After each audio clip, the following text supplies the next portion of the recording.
All right, and we've reached everyone's favorite part of the day, work. So I get started looking over any new emails, messages, and merge requests that might have come through while I was sleeping. Since I work on a remote team, we're all spread out across different time zones. So this is a good way to start the day.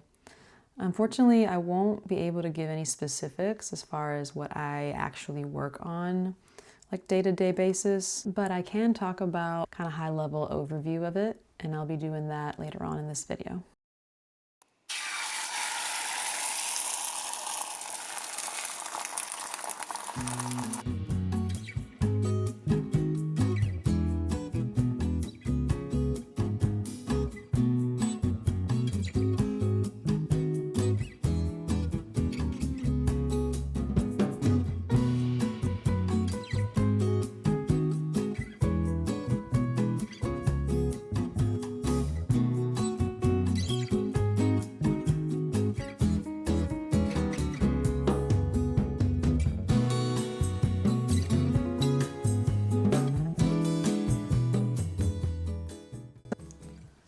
I wanted to take a moment to talk about this new book I'm reading.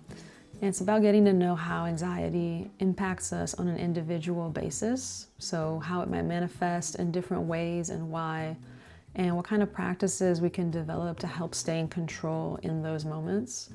So they referenced a quote that I really liked: "When the roots are deep, there's no reason to fear the wind." And essentially they're talking about our ability to get grounded and self-regulate. So rather than letting ourselves be driven by that emotional response to external events, we can acknowledge those feelings and also ground ourselves or center ourselves and stay in control rather than being controlled by those feelings. So in the book, they offer different practices you can try out. So for grounding, there's physical touch and breath, which is actually one that my mom taught me when I was younger. The physical one can be done, for example, with your hands. So in a moment in which you would start to feel that overwhelming anxiety, or really any feeling, you would reach out and touch something and focus your mind on the sensation of it in your hand. So if you're on a bus, for example, and you grab onto the hand railing, you would focus on like the coldness of the metal, right? The texture of the metal and things like that.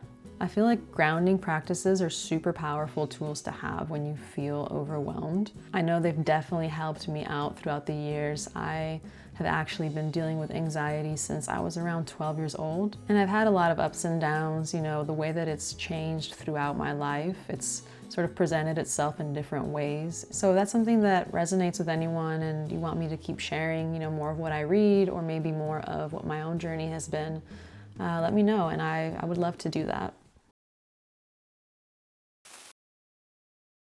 So I'm currently working as a DevOps engineer, which for anyone who doesn't know, DevOps engineers do a mix of work within the engineering department.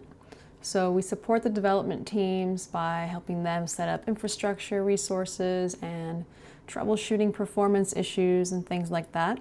But we also work on our own projects, so things like developer tooling, security, architectural improvements, disaster recovery solutions.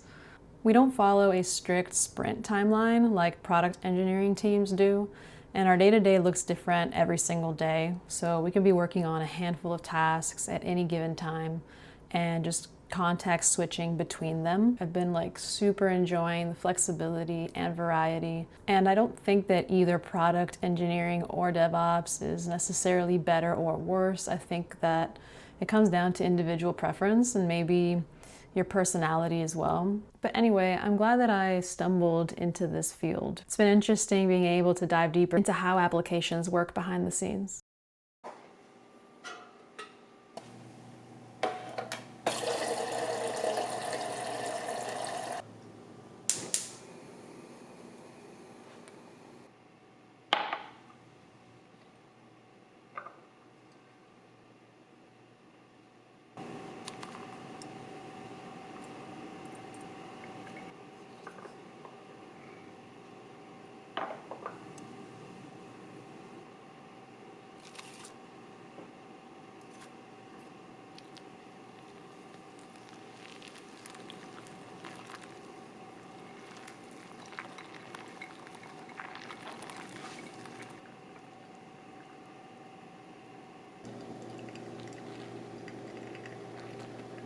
All right, so I made myself a little coffee and some toast. I already ate one of them because I was super hungry, but I got this dairy-free Burson cheese on it, which is really good. Actually, I have it right here.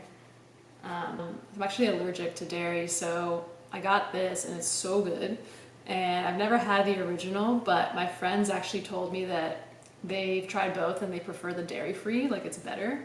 So I don't know if that's true, but if any of y'all have tried that or tried both, yeah, definitely let me know if that's true.